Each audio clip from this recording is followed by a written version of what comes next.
collect the best moments of ISEL 2021. This event has been prepared for quite a long time by many people who have been worked hard to make it a great experience for everyone. So we hope you enjoy it. Before we begin, we'll have a few words from the Engineering School of Pontificia Universidad Católica Deans, Juan Carlos de la Llera. Well, thank you. Good morning, afternoon, and evening to everyone. It is my great pleasure to welcome you in this International Seminar for Engineering Leaders, ISEL 2021. I am Juan Carlos de la Llera, the Dean of the School of Engineering at the Catholic University of Chile, also known as PUC for the past 10 years. I'm a civil engineer, PhD from UC Berkeley, and a professor and researcher all my life in the field of earthquake engineering. I would like to start these very short welcoming words and sincerely hoping that everything is well with you and your families, and that the pandemic has not hit hard you or your loved ones. It is my great pride that we host this year at PUC this online version of what it is, in my view, simply a great idea, which is in the form of a seminar, and provides you with a unique platform to exchange ideas, visions, dreams, and at the same time do networking with different students coming, this time from 16 different engineering educational institutions and 8 different countries in the world. I still have very fresh in my mind the first version of ISEL in 2017, led by a group of motivated undergraduate students from our student council that came to me with the idea of networking with international student council counterparts from all over the world, at that time with the single aim of sharing experiences of student leadership. The project was part of a national government initiative to move Chilean engineering schools out of the boundaries of the country, which is known as Engineering 2030. And I'm glad to see how it has evolved into a much wider spectrum of interactions, covering research, innovation, entrepreneurship, and leadership. By looking at your program of talks, I see all the topics are covered by student talks, and you will be promoting a network icebreaker by a teamwork exercise, keynote talks, and workshops. The capacity to organize such an interesting program, engaging all of your participants, is by itself a fabulous exercise of leadership. There is no doubt that our common home, as Pope Francis calls our world, is going through difficult times in so many fronts: climate change, social, resource, and all sorts of inequities, which have grown due to the pandemics, gender and ethnic discrimination, pollution of our oceans and water resources, and several others, as very well captured by the 17 SDGs defined by the United Nations document. And we as engineers cannot be mere spectators of all this, but all, including you, have a critical role to play, and we better start mobilizing today before it's too late. ISEL is a seed of hope and provides this opportunity to start designing some of these transformations you would like to see in this new world that will emerge, for sure, after these difficult times. Something good will come out of this, not without some rough times and a lot of work, but we need to intention that positive outcome and not leave it to luck or randomness. Take this meeting as an opportunity to see what others like you are doing elsewhere, but also please dedicate some time to a collective reflection of how could you make a difference by positively impacting your continent, your country, and your local communities. Everything must start from a marginal change and grow momentum to transform much larger systems. My guess is that this century will be strongly dominated by technologies and engineering, which will combine the realm of life sciences, engineering, and information science. The beauty of engineering is that in this equation, we provide an anticipatory meaning to these technologies, which will help to improve people's lives in the future as much as we can. No limits for that.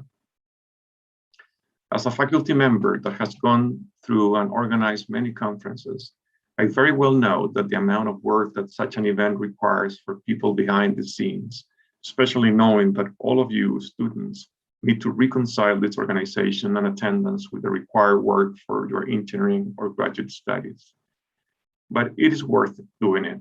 And this organizational achievement counts for that reason as a double merit, since it has been done in the midst of such a complex period. My sincere gratitude to the entire team involved in this enormous effort, the ISEL organization team, the student representatives, the professionals of the Associate Dean's Office of Research and Innovation, the invited speakers, the sponsoring universities, and all students and public who will be attending. I wish you the best during these 3 days. Learn as much as you can from your peers, but also convey this positive experience to others around you to make this initiative flourish and grow year after year. By doing so, you will be already actors and actresses of the transformations we're aiming for this incredible ecosystem of our common home, which needs to be treated in the future with greater care.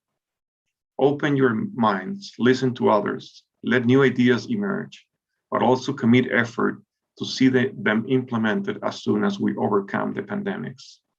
My suggestion is that you try to find a common goal, a common moonshot, who all of you would love to commit to. Thank you for supporting our school in this event by getting involved in the initiative that we launch and celebrate today with great enthusiasm. You have to trust me on one thing. There might be no profession as rewarding as engineering if you deploy its power for the good of others. Have a great seminar, a great week, and thank you so much for this introduction. Thank you, Dean Juan Carlos, for your kind words. Now I will take advantage of telling you that you can find the ISEL Discord server on our link tree of Instagram. And we will also send it to you by the WhatsApp group and email. So you can stay at the server during our break between activities to chat with other students if you want, and to maintain contact in the long term. Discord is a great opportunity to keep in contact. Thank you. Now, we are so excited to begin with our talks. For all the talks, they will be able to send your questions with the code hashtag ISEL2021 in the Slido page that you must be able to see now in the Zoom chat. You can upvote for your favorite questions and we will ask them to the speakers. Remember, hashtag ISEL2021. So let's start with our first guest today. Let me introduce you to Sri Charan Senekaela. He's from University College London in the United Kingdom. Sri has been demonstrating outstanding abilities in computer science, leadership, and entrepreneurship. Today, he's the UCL Engineering Society President, and he is here to talk about now how simple decisions can lead us to extraordinary results. The stage is all yours, Sri. Hello. Good morning, everyone.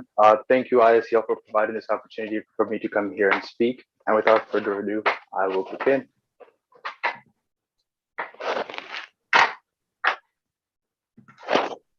Hello, everyone. My name is Sri, and I'm from the southwest suburbs of Chicago. Currently, I'm a second-year computer science student at University College London. This is all I really ever have to say before I see people give me the look. Coming from the US to study computer science in the UK, especially as an undergraduate student, well, yeah, and this is exactly where I want to begin. Simple decisions can lead to extraordinary results. Back in March, I gave a TEDx talk on an idea called the King's Gambit. It's a framework of thought inspired by chess that helps you solve most of the issues on the road to self-defined success. It's a king's because you are the most valuable piece of your life, and it's a gambit because you may need to make some short-term sacrifices for a long-term gain to achieve your ultimate goal. Now, imagine your life as a big game of chess. Ever since you were born, you and life take turns playing the game. It's you versus life. Now, correlate your checkmate with something that would deeply satisfy you, something that deeply fulfills you. Now, the pieces aren't just pieces either. The king represents you because you are the most valuable piece of your game. The queen represents friends and family that can go to great lengths to help you out in any situation. The rooks represents teammates, coaches, colleagues, anyone who has a lasting impact on you. They help you target far away. Next, the bishops would be network connections and sought opportunities that critically help in unobvious ways. I guess you could even say diagonally. Next, we have knights that represent luck because they could jump in and out of squares to support you even in the toughest of situations. And finally, we have the pawns. These are the daily actions that can help get you closer to your ultimate goal. These are the little actions that accumulate to your biggest successes. During this talk, I want to tell you about these pawns because these are essentially the decisions that can lead to extraordinary results. Back in May of 2020, I was slowly zoning into my summer holidays as I was finishing up my high school exams, and I've already signed up to go to UCL. Now, prior to this, I've always had a busy summer, so decided to take it light and enjoy the summer thoroughly. At least I wanted to. As I started thinking about moving into London and starting university, a few thoughts slowly started creeping up on me. I will be going to live in a whole country all by myself. I don't know the culture. I don't know the people. I don't know the lifestyle. What will I do? Well, I do know how to play my pawns. So maybe I can create a culture with some people, and that could be my lifestyle.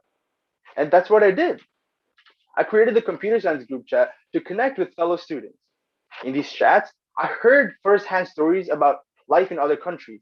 And immediately I realized that I could create a cultural melting pot. So I set up a system for weekly Zoom calls for the duration of the summer, just to get to meet more people. During one of our conversations, I learned about this project that UCL launched called the Personal Tutor. And they're basically mentors that UCL appoints to every student at the beginning of the year. Well, I wanted to get ahead of the curve. I decided to choose my own personal tutor. I researched through UCL's professor catalog and I found my mentor. Now, taking the initiative to connect with fellow students and my personal tutor may not have seemed like big deals, but they mark the beginning of the entrepreneurship and leadership journey in university. My ultimate goal is to be an effective philanthropic technology entrepreneur with a focus on improving education and healthcare services in developing countries. And this is one of the main reasons I chose to come to London. London is one of the world's largest hubs for philanthropy. It's also one of the most diverse cities in the world. So why wouldn't I be there?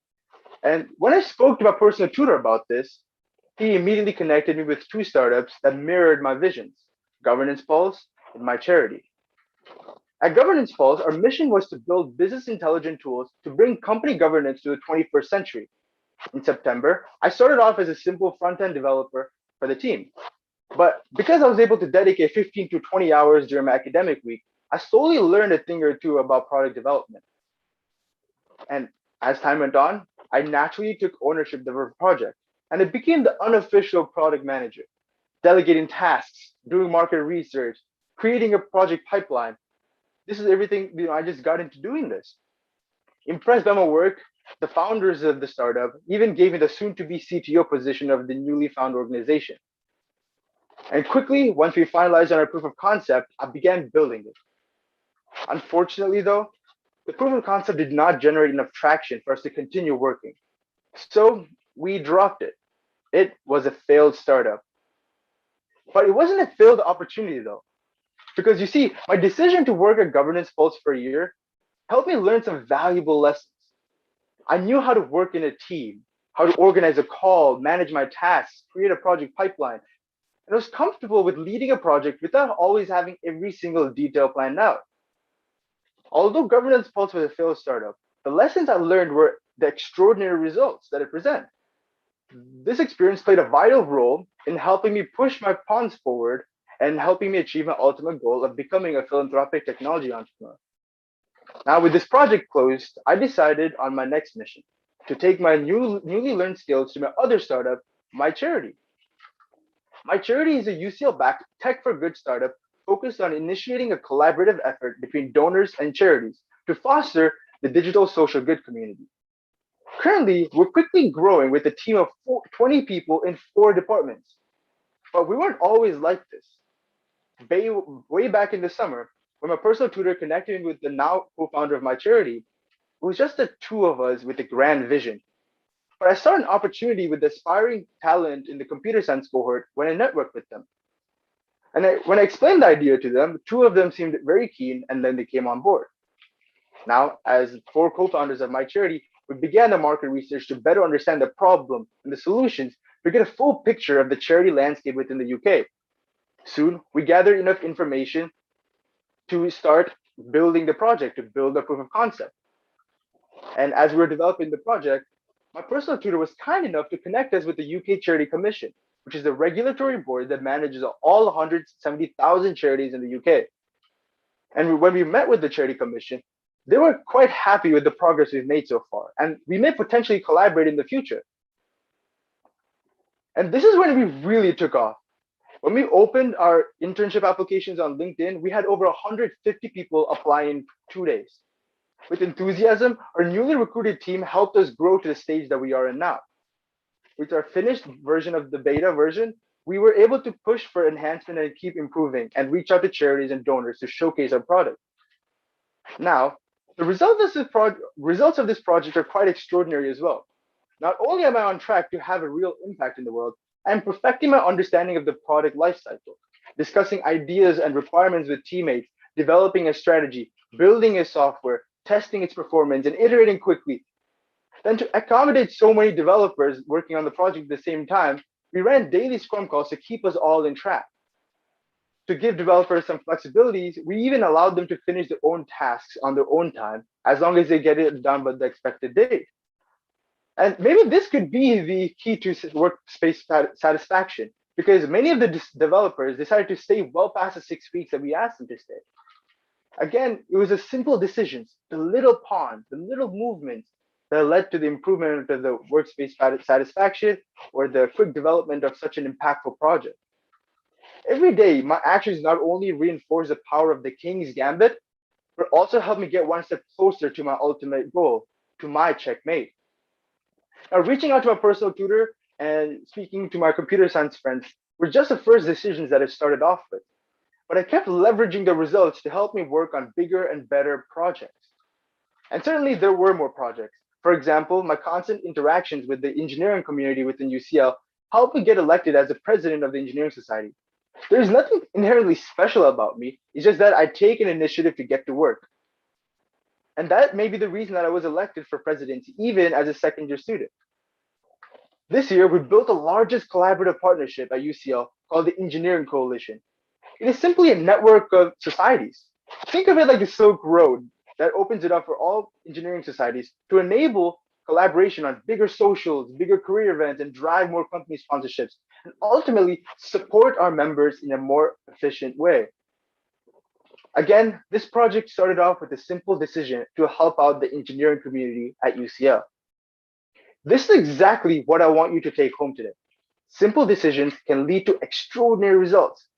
As you can see, I just attempt several things, and I use the results to attempt even a few more things.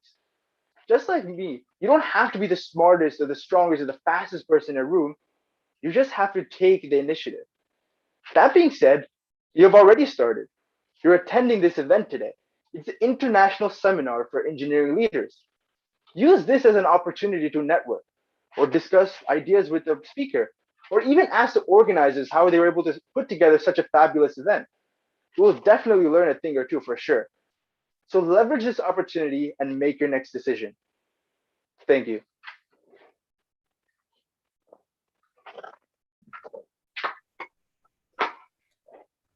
Thank you, Sri. Now we'll have some questions from the audience. So let's see it. Remember to vote. Which one do you like more? The first one that we have is, did you miss any important opportunity by taking a bad decision? Which one? See, this is a very tricky question because how would you know what opportunities you've missed if you haven't taken it? And if I haven't taken it, then obviously I didn't think of it, right? So it's one of those, conundrums that you just never know. And besides the point, it doesn't matter what opportunities you miss, because as long as you make the best use of the opportunities that you do have, you will still get to where you want to be. And that's just doable. Because think of it, as it's mentioned, as a game of chess. You may lose a piece or two. Are you going to worry about that one piece that you lost? Or are you going to focus on pushing forward your pieces so you can checkmate? So that's the type of mentality that I go in with, and I think that always works. You never worry about all the opportunities that you miss out on. Perfect, thanks. I agree. So here we have another question by Fernando. Hi there. We all go through tough times. What helps you to keep motivated when you feel like you are out of energy? Oh, this is a very good one. And actually, this is something that I really have to think about this summer because working during university, that's one thing, but then working during the summer is a whole nother thing because there's so much more time and you take up so much more work and you just have to get through it all. So I had to spend a lot of time thinking about what really drives me. And what I found out was it really has to do with the things that I find very important to me, deeply embedded within me. For instance, the first half of my life, I actually grew up in India, and this is when I saw a lot of the horrors that still are in my mind today. There's kids carrying bricks instead of going to school. There's elderly sleeping under trees outside rather than inside buildings, and these are the sorts of things that I've seen as a kid. And back then, I didn't really think of it much, but as I've grown older, since I'm in America, I'm in London. I'm getting to see what the world can be and where the world is headed, but I still can't get that thought out of my head of all those old people, all those children doing those, you know, living like that. And that is what I keep reminding myself. Because if I stay calm, if I just relax and sit back, they will still be there, and the world will just continue on as it always has. But if I work on it, if I do something about it, then their life would be much better. And that's what I keep in my mind as I keep going. And that really pushes me even in the toughest of times. Perfect. Thanks, Sri, for sharing your experience. Now we have time for a last question from Laura. How do you select the projects that you will be part of? How do you know it will help you to grow and not and that you won't get tired of it? So this one is also a really good question. I don't take projects on thinking that it's going to help me grow. I actually take projects on based on what I think is really interesting. For instance, like getting into my charity, I don't know where this is going to be because like especially the startup realm is super super super difficult. You never know where we'll end up. For instance, governance falls, we thought was a great idea, we got to work. A year later, nothing came out of it, you lose it all. And you never know what you'll end up getting out of it. So instead, I just go in blindly with what interests me at that moment. For instance, my charity, the idea was bringing together donors and charities in a different way. Okay, makes sense. This is really cool. And this goes really along with how I want to change the world, help out the improve education, improve healthcare systems in developing countries. So maybe I could give this a shot. Why not? And just take it on. And it's just experimenting. It's trial and error. When you know where you're headed and when you know what opportunities there are, whatever you find interesting, you just take on and you just help yourself use it to help you get to where you want to be. And it's as simple as that. Perfect. Thanks, Ri. So I find a last question very interesting. I want to do it for myself. What is your best tool to motivate others when working for projects start to be complicated?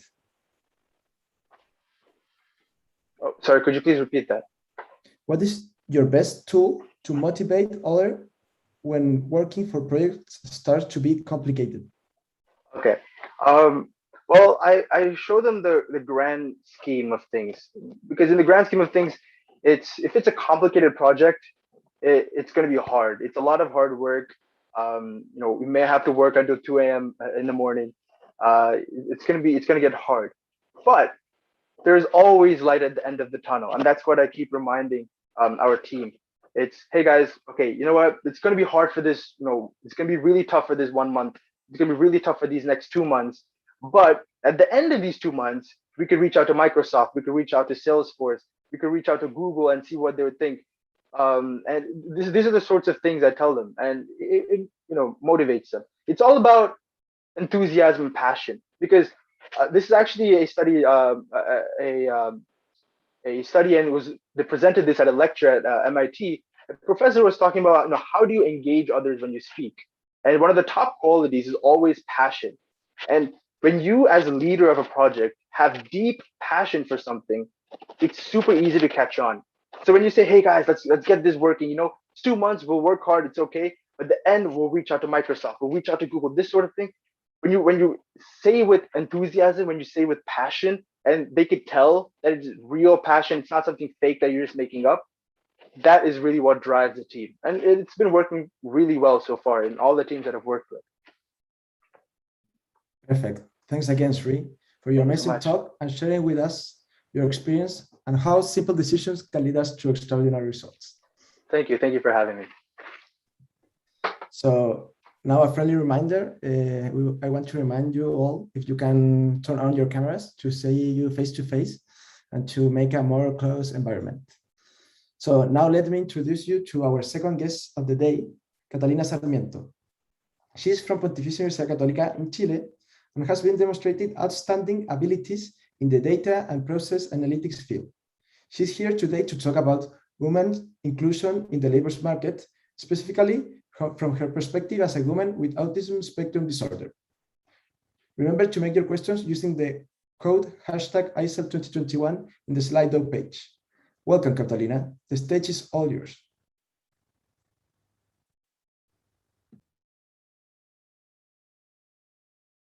Hello, everyone. Thank you for being here with me. I'm going to project my presentation right now, so please bear with me a little.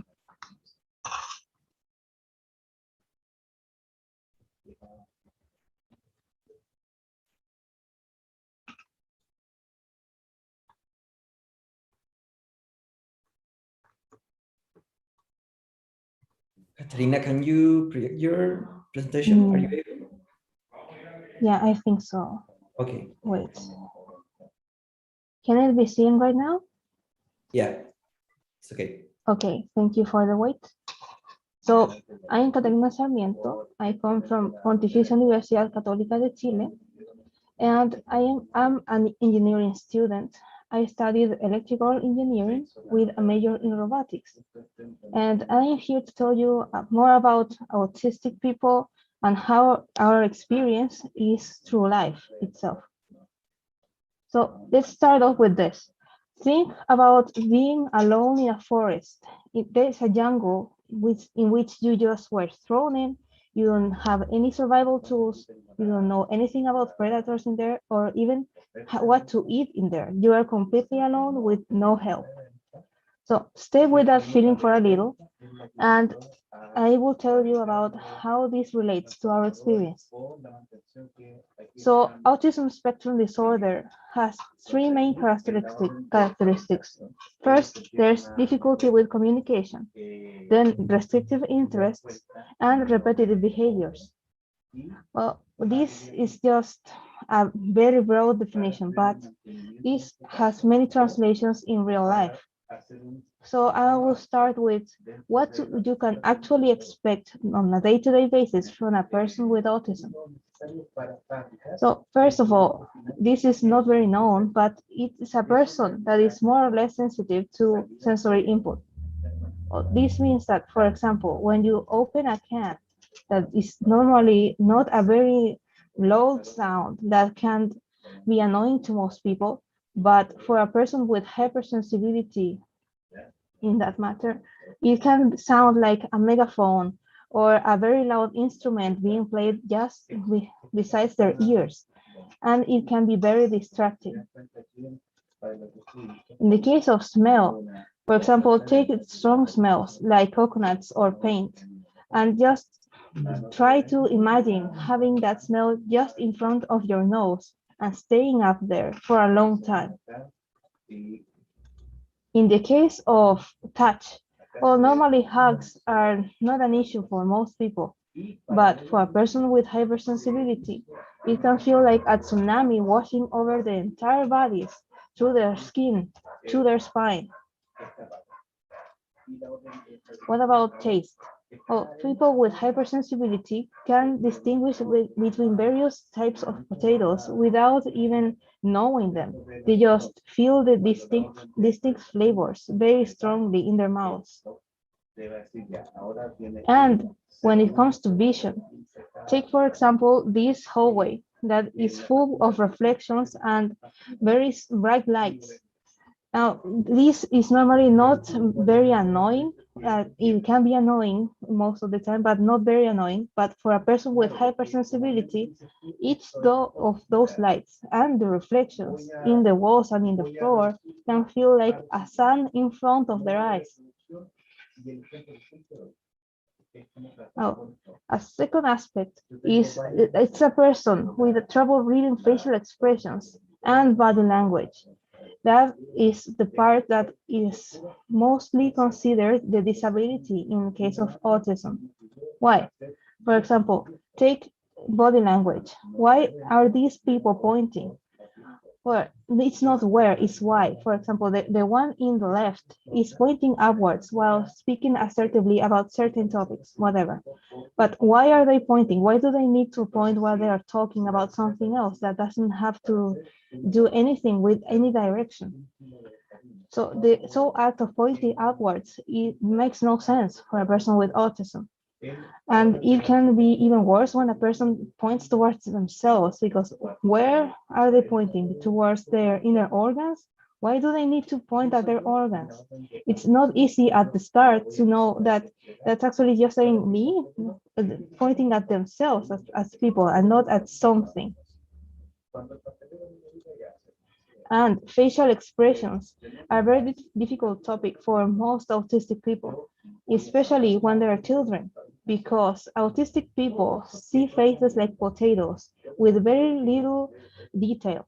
They just know how an eyebrow is pointing, where the person is looking at, and what shape the mouth is in the moment. But neurotypical people can actually see a face like you would see this 3D model with a lot of vertices, lines, everything that can define every micro facial expression that can help with interpreting very subtle social cues that are necessary to understand.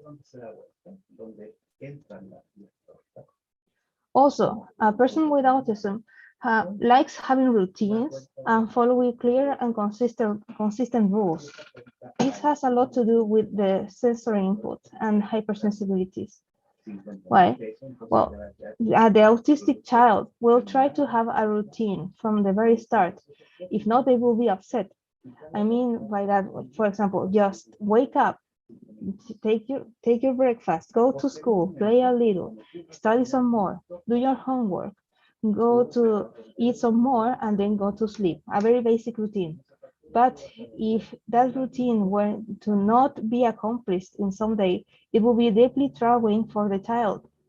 And that translates into adulthood in a person who likes very tight scheduling and processes that can be very complex sometimes, but they are so much better for people who don't need much novelty in their lives to avoid confrontation with loud sounds, for example, or visual cues that they can't understand. And an autistic person is also somebody who needs to have repetitive behaviors, like for example, rocking on a chair for soothing, focusing on expression. In the case of soothing, take for example what I had to leave to university most of the time, in which you just are walking through the campus and there are a lot of people talking in the background and besides you while you're walking, etc. I have auditory hypersensibility. That meant that everyone talking was like they were talking in my ears all the time. I couldn't concentrate while I was walking in the middle of them until I got to the safety of a silent place. So in my case, the soothing mechanism was just trying to not move a lot my hands. It's quite the contrary to most autistic people. In the case of focusing, well, if you take an autistic person and put them in a party, they will not know where to focus. They won't be able to focus unless they have a repetitive behavior because there's a lot of stimulus. There are lights, there are people talking, dancing, laughter, a lot of social cues that go just over their heads most of the time. So it is important to have these behaviors to at least focus on one thing, to maybe enjoy the party. And expression. Many autistic people are nonverbal, at least at the start of their lives. And others who are not in the high end of the spectrum are actually nonverbal for their whole lives. So they need other ways of communication. In that sense, this steaming, rocking on chairs, and other expressions can serve as cues for people who live with them, for example, to know what they want or how they feel, to express their inner states. And an autistic person is a person with a set of favorite topics. So take, for example, a child who had these toy soldiers, but got so interested in them that studied more about strategy, about weaponry, military uniforms, at the military itself, to embed that topic in their minds for years. That uses to happen with any given topic. So a lot of these were actually cons of having autism, but there are pros. And these are three top pros: the visual or multidimensional thinking, early specialization, and deep concentration. Well, what does this mean? For example, I studied robotics and I had to learn a lot of dynamic equations. But for me, it was difficult to learn all of these things that are appearing in the left without even seeing at least a simulation of how actually a robotic arm worked.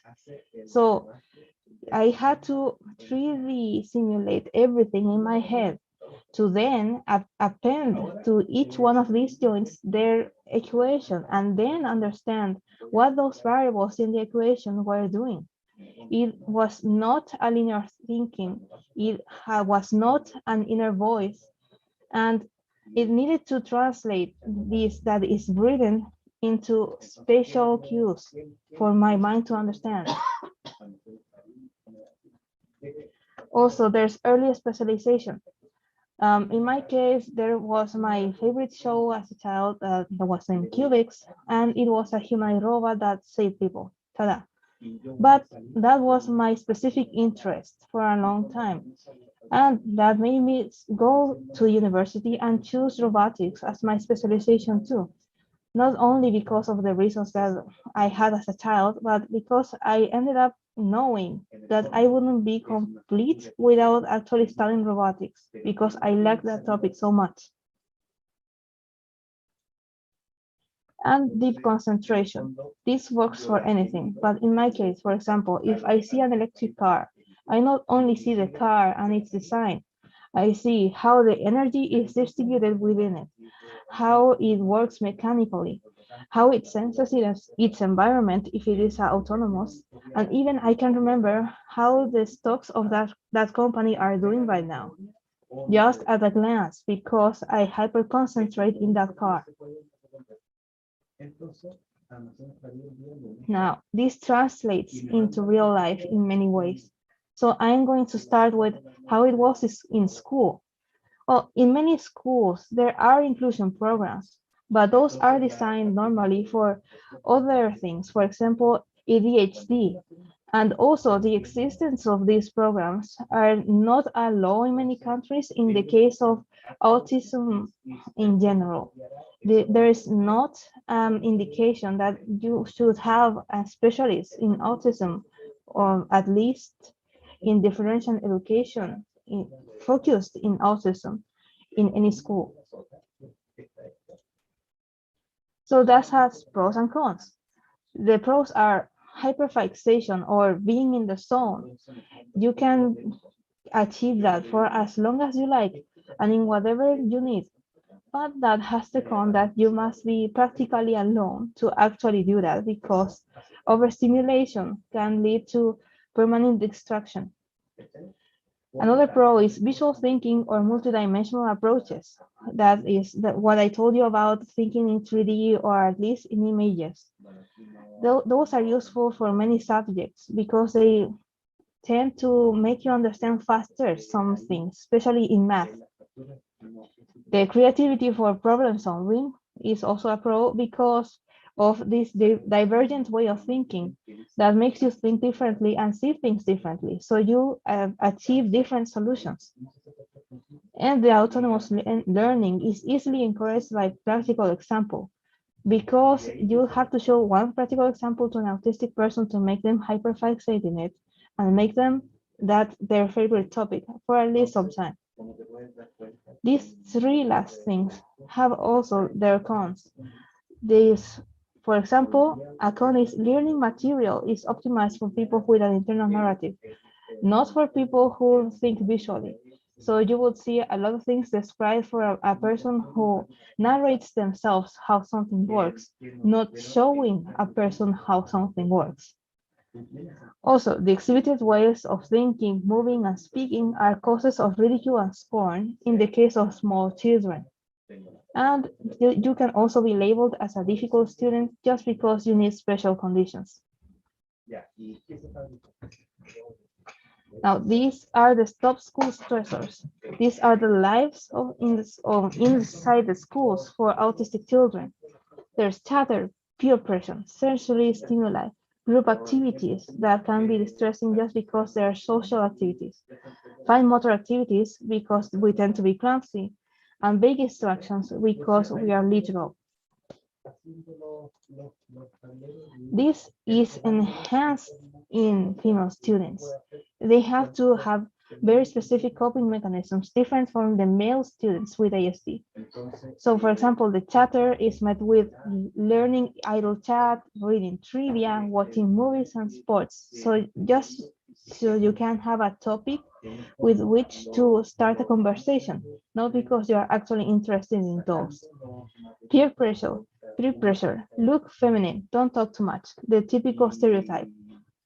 Sensory stimuli, you can hide from the stimuli, but most of the time you just can't, so you start desensitizing. The group activities, you have to learn group dynamics and keywords, even if you don't understand them, just to mimic them and look normal. Fine motor activities, or you can practice them, practice makes perfect, or you can avoid them.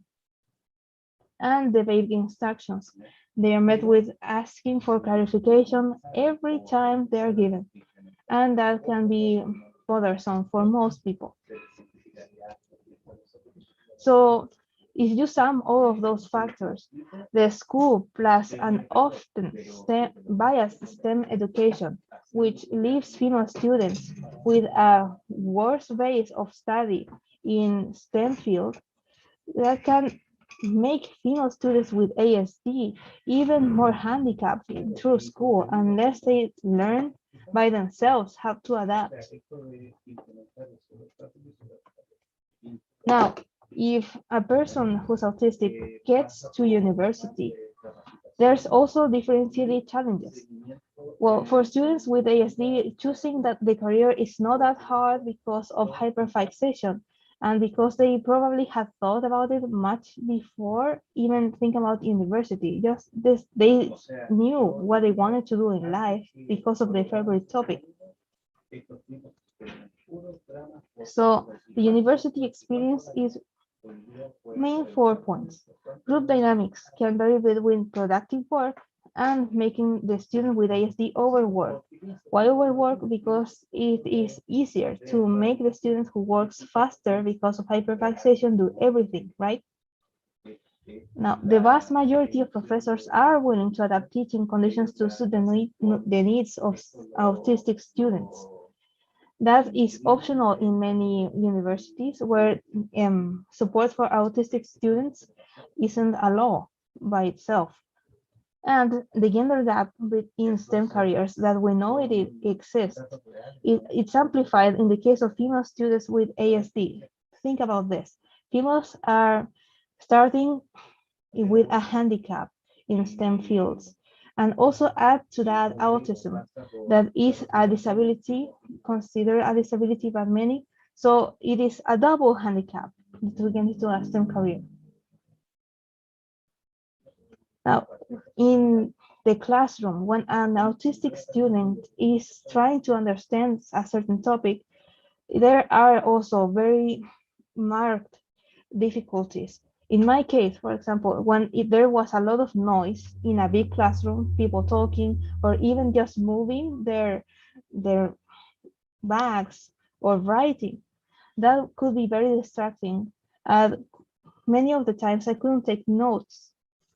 And in the case of when I couldn't rely on me listening to the professor and I could only see what was written on the whiteboard, bright lights would often distract me too, because I also am hypersensitive, have a hypersensitivity for lightning.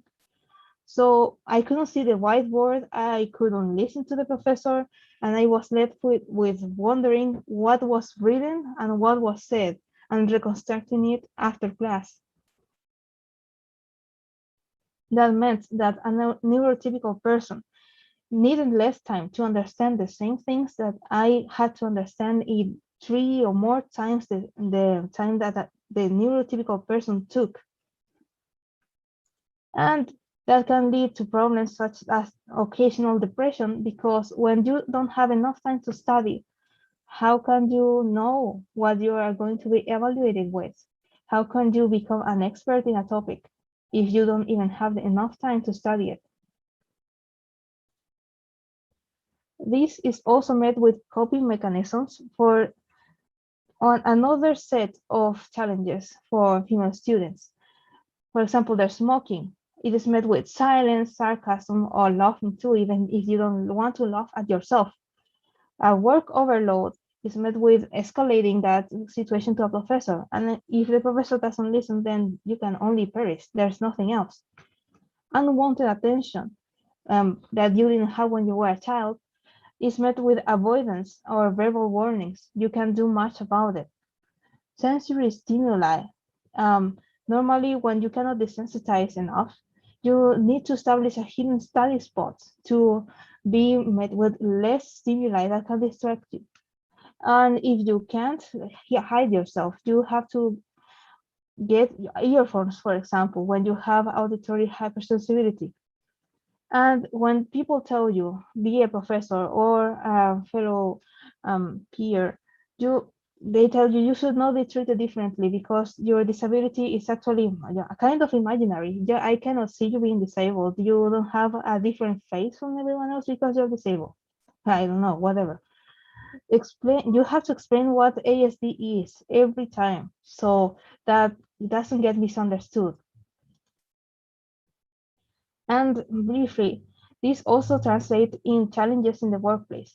Why am I talking about this? Because right now I am working in a heavily quantitative job. Every day I analyze stuff, and it's very good for me because it is routinary and it is not subjective. But many people who are autistic don't actually get to work at all because of interviews. They cannot get past an interview.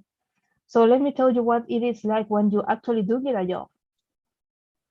Well, deadlines and office politics are your biggest enemies. The deadlines, they are enemies most of the time because of vague instructions sometimes, or vague rules for the job, or constraints for a certain task that can make you iterate many times, more than you would need. And office politics, as any other social interaction, are a strong suit for people with autism.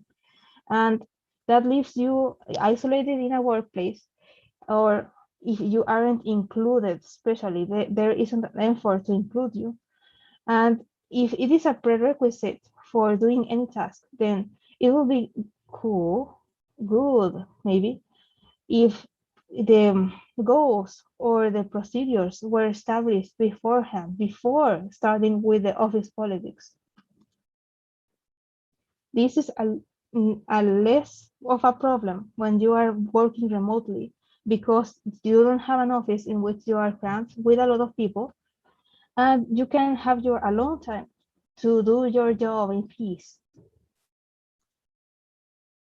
Women with ASD in the workplace, again, face differentiated challenges because of the work-life balance that can be set as legendary difficulty if this was a game, and because many stereotypes that are applied to women in general are reproduced in the workplace. For example, if an autistic woman were to be overly friendly or desensitized to others' needs, they would be seen as hysterical by some superiors.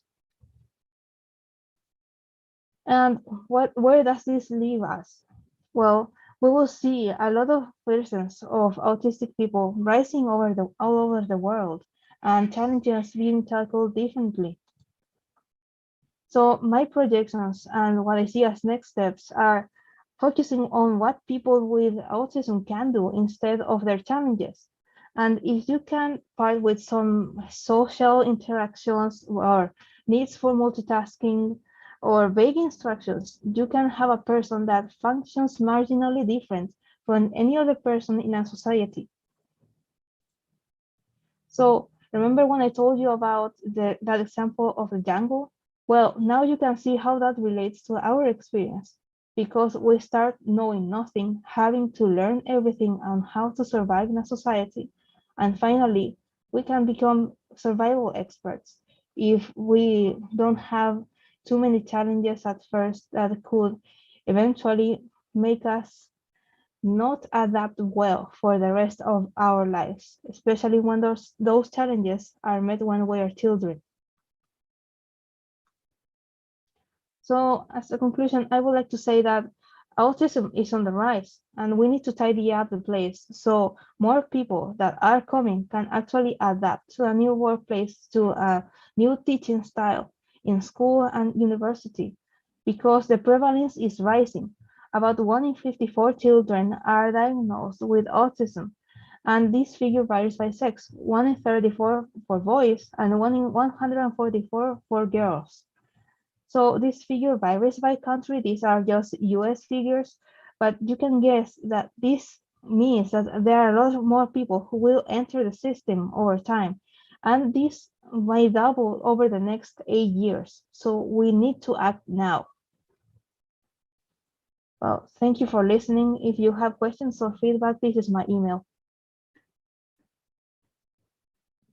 Perfect. Thanks, Catalina.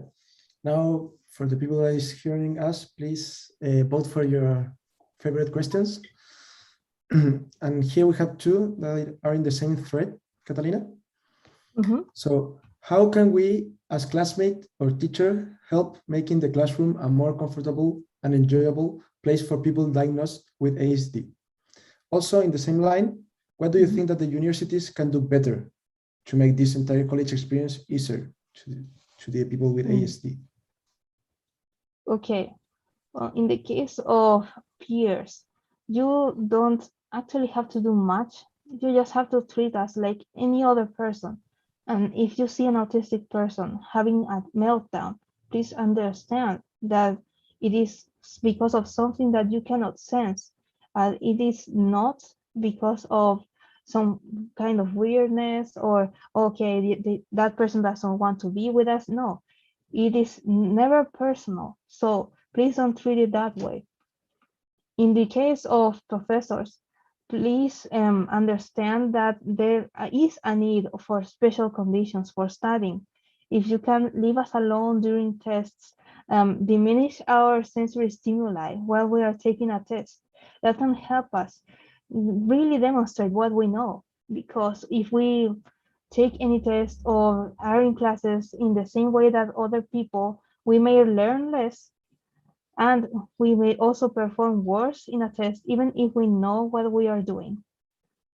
And universities in general, it would be nice if there could be an active promotion of what autism is, and constant improvement of programs dedicated to helping people with autism to perform better in their courses.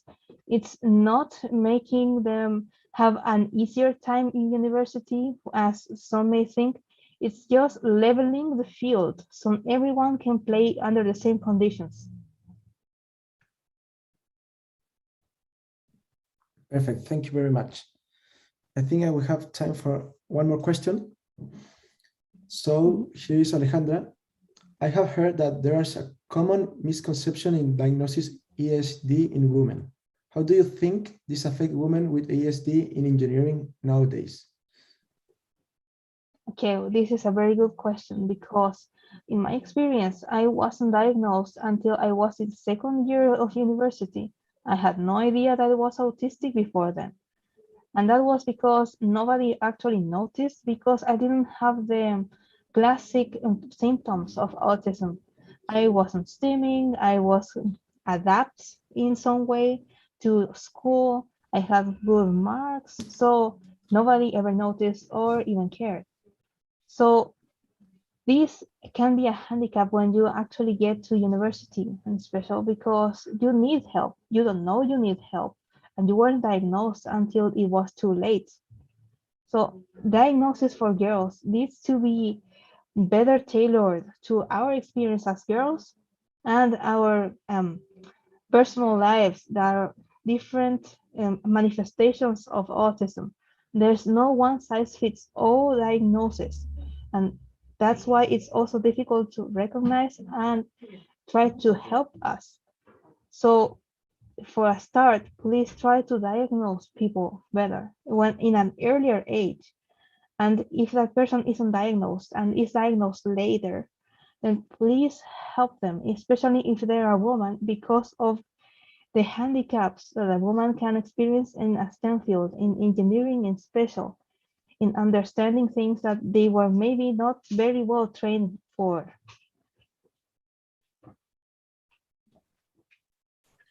What an empowering talk, Catalina. We really enjoy it, and we are really thank you for help us to understand more the ESD. Thank you for sharing your experience with all of us today. Thank you for listening. I hope you have a great day today. Thank you. So our last guest for today isn't just one person. We are talking about a group of entrepreneurships. We have Luis de la Cal Garcia, Paloma Escribano, and Carlos Manuel Pozuelo. They are from Universidad Politécnico de Madrid in Spain, and they are here today to talk about AnyFest, which is an interactive platform with virtual reality created by them to experience a vivid concert through your phone.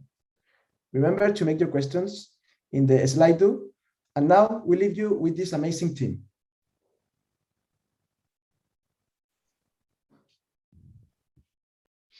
Hi, everyone.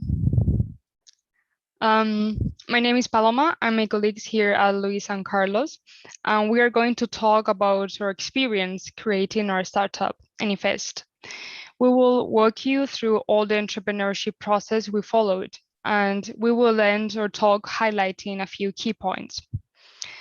So last summer, I was looking for a software engineering internship, but instead I came across a national entrepreneurship program. It was about creating a project aligned with the Sustainable Development Goals in interdisciplinary teams, improving your soft skills and developing a business plan around the idea. On top of that, the best project was given a prize, so it sounded pretty well to me. I told my colleagues about it and they say to me, well, I don't know if this is meant for us, but let's try and see what happens. With universities all over Spain participating, including those specialized in business administration or marketing, we honestly thought we had no chance of winning. However, that didn't stop us. We spent 1 year learning and doing stuff we didn't even know we were capable of doing, like developing business models, writing lean canvas, planning and editing marketing videos, even interviewing professors and students from our university in order to polish our idea. What happens after that is that we ended up winning the competition. So now we have a business model, a website, and 10,000 euros in our pockets.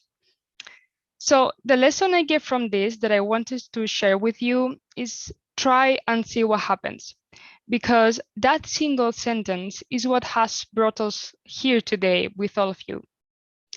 If an idea crosses your mind, just try it.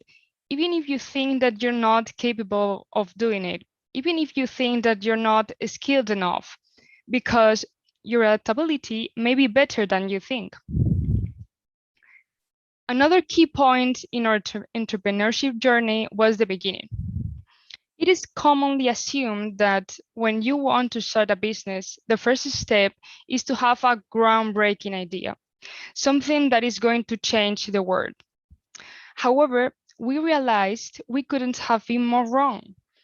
The very first thing we were told to do when entering this program was to pick a challenge to solve. We spent at least a month reformulating the question in order to make it more specific. Something we were repeated almost every day was, don't think about the answer, think about the problem. We have the tendency to talk, explain, express, communicate, but we often forget that communicating is also listening, understanding, and empathizing. We put a lot of effort in understanding people's feelings, and that's why we were successful. Because what we offer to people is not a product or a service. We are offering an experience, something memorable, born to be the solution to a real life problem. Another topic I want to address is the soft skills you're able to develop. More often than not, we disregard skills such as leadership, teamwork, adaptability, conflict management, which play a vital role in your work, whatever your career may be. It's really easy to read about teamwork or to get advice about how to be more assertive. However, you don't really know how important these skills are until you find yourself having a key meeting in which you disagree. You have to express what you want to say in the correct way if you want to keep having a meaningful conversation. For example, if it may happen that you have to explain something really specific about your field that you certainly know about to people with no technical knowledge in that field. In interdisciplinary teams, this is something that you are going to face on a daily basis. And the only way to get better at it is to put it in practice. In our case, for example, it was crucial to use our knowledge in software engineering in order to shape the ideas that were being constantly created in our team. We had to learn to, instead of saying, you can't do that, you can say, what about doing this, which is aligned with what you proposed? And this kind of conversation in which people turn everything upside down, firing ideas to each other, are the ones that end up winning innovation competitions. Because you have no fear of expressing yourself, and you're not only open, but you are willing to change your viewpoint. With this much talking about our experience, you must be dying to get to know the details of the project we worked on. Isn't that right? Well, I will not keep you waiting. Now Carlos will explain the details of this project we have been creating and where it is taking us. Thank you so much, Paloma, for the introduction.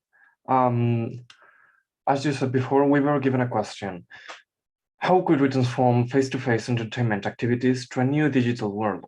That is the problem we were trying to find a solution to, and we immediately fell in love with it. And after a couple months trying to find the perfect solution to it, we came up with Anyfest. Anyfest is a virtual reality streaming platform for interactive concerts and music festivals. But that is not all, because we wanted our platform to feel different from watching a stream or a video. Because attending to a concert is way more than that. In a concert, you can meet new people, forge memories, and have fun with friends or strangers. When creating Anyfest, we wanted to include all these positive things that make a concert feel unique, while also removing negative things associated with a crowded space, like the lack of accessibility or the possible feelings of insecurity that being surrounded by thousands of people can cause. Living far from where the concert takes place is also a huge problem, because it usually means that concerts and music festivals are expensive, not only because of the entry tickets, but also because of the traveling and accommodation costs that come with it.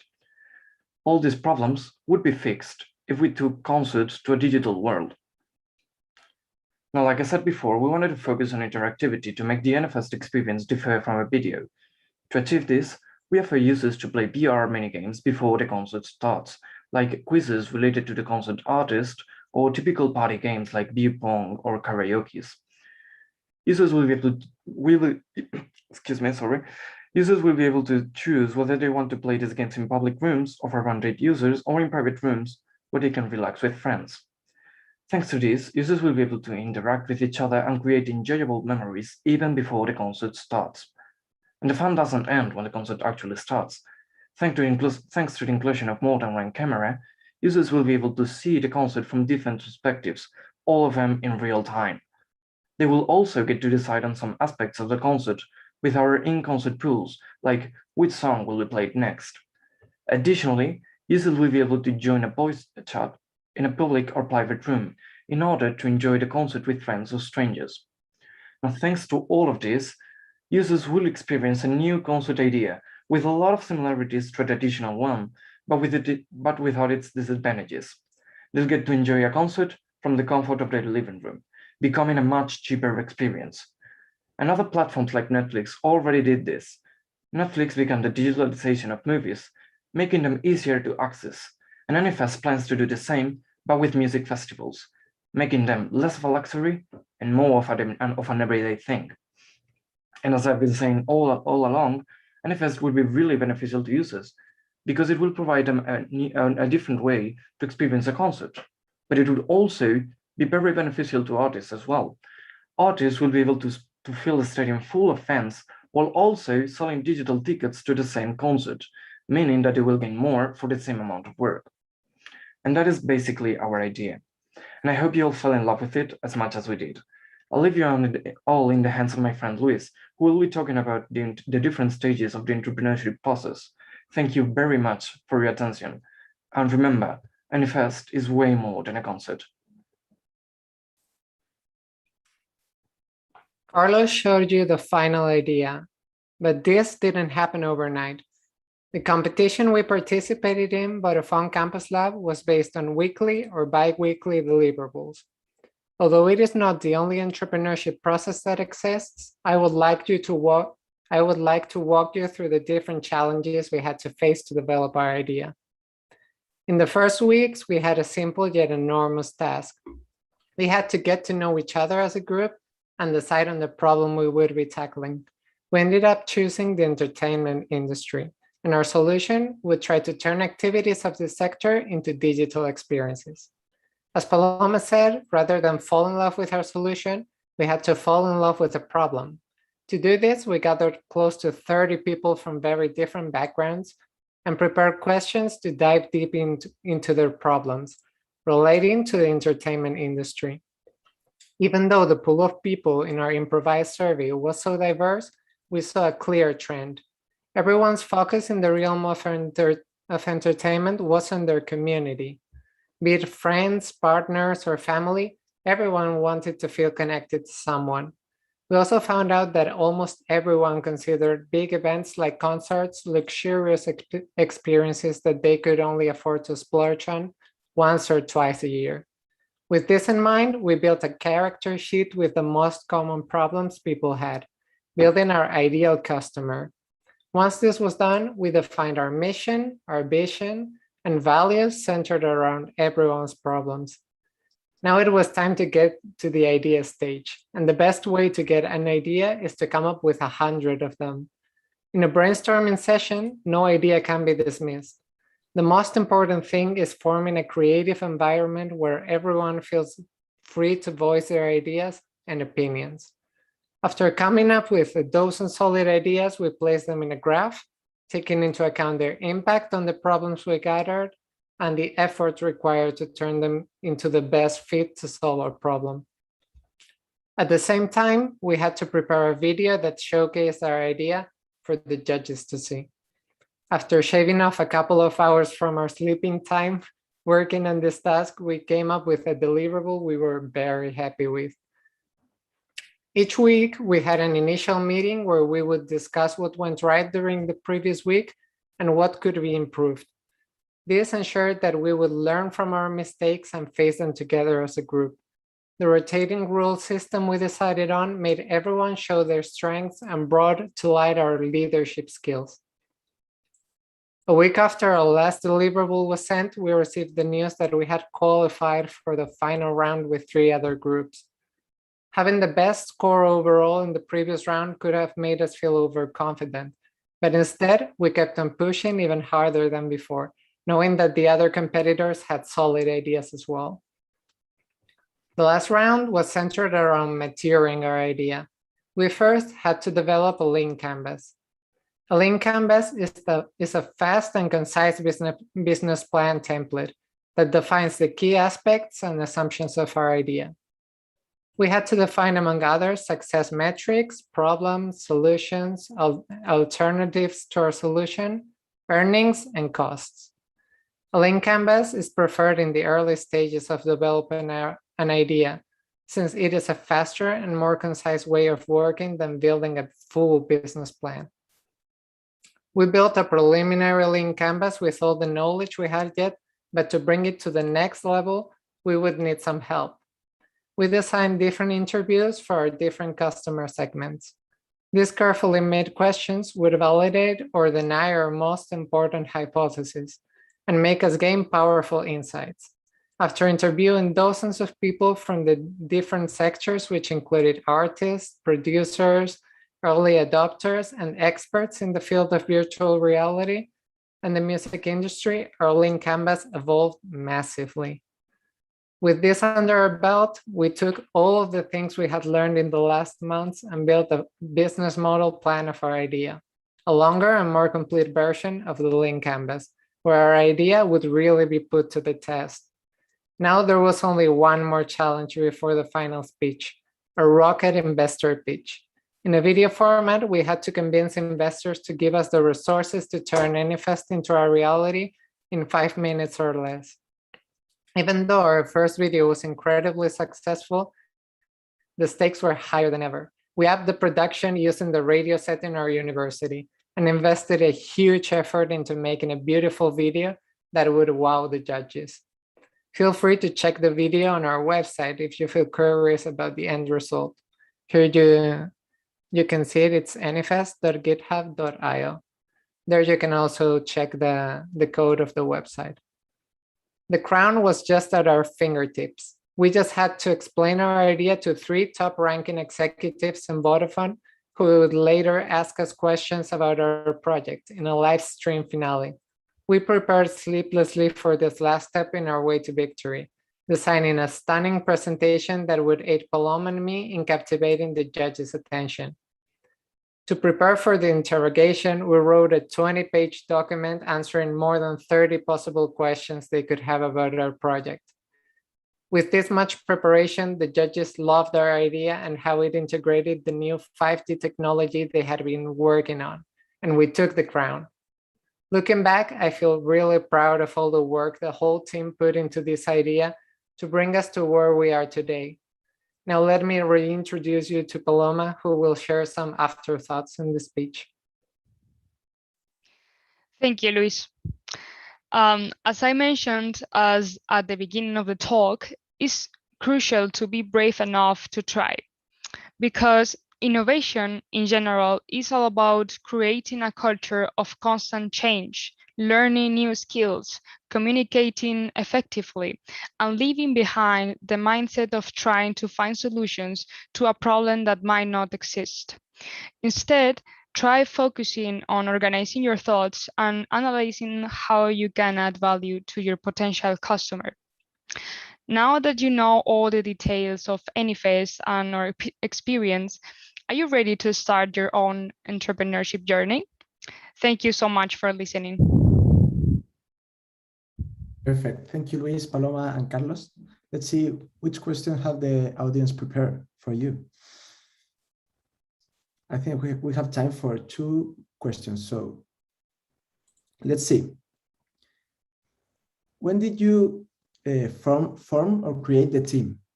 It was before it was before the project, or did you know each other? Paloma, Before. Carlos, Sorry. and I knew each other from before.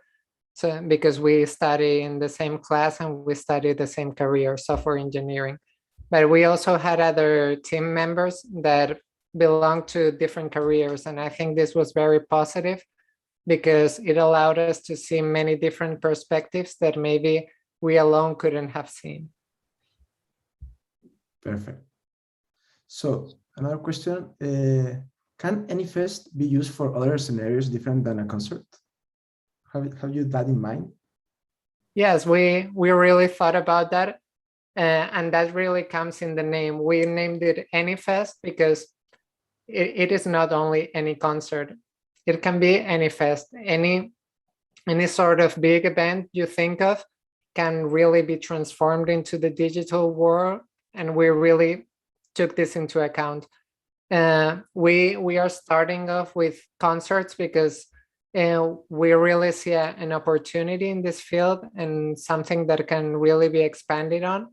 But we are also planning on expanding it further once we are successful in this, hopefully.